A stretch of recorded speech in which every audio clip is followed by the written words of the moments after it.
My name is Gabriella Purba and I'm from 12 Applied 3.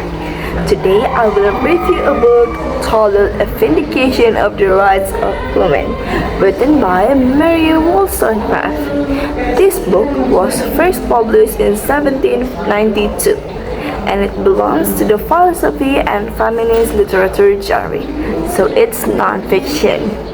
In this book, Wollstonecraft talks about women's rights, especially in the importance of education and equality between men and women. A Vindication of the Rights of Women is not a story or a novel. It is an argumentative book where the author explains her ideas about women's position in society. During the 18th century, women were often seen as weaker and less intelligent than men. Because of this belief, women usually didn't receive proper education and were expected to only focus on marriage and household duties. Mary Wollstonecraft strongly criticized this situation. She accused that women are not naturally less intelligent. Instead, women seem weaker because they are not given the same educational opportunities as men. According to Wollstonecraft, education is very important. If women receive the same education as men, they can become rational, independent, responsible individuals. She also believed that educated women will become better mothers and better members of society.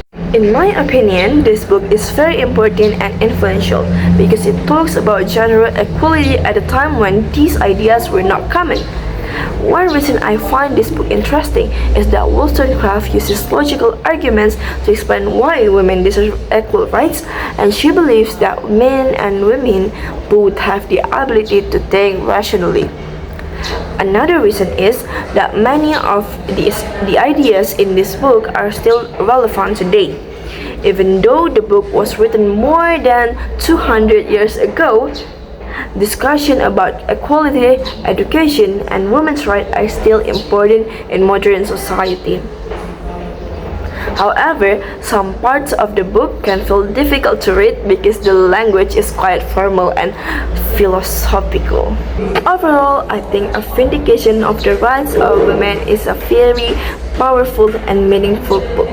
It played an important role in the history of women's rights and inspired later movement for gender equality.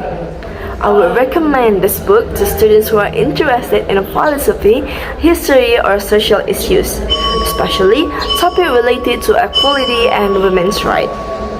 Even though it was written a long time ago, the ideas in this book can still help us think about fairness, education, and equal opportunities for everyone. Thank you for listening to my book reviews. Bye!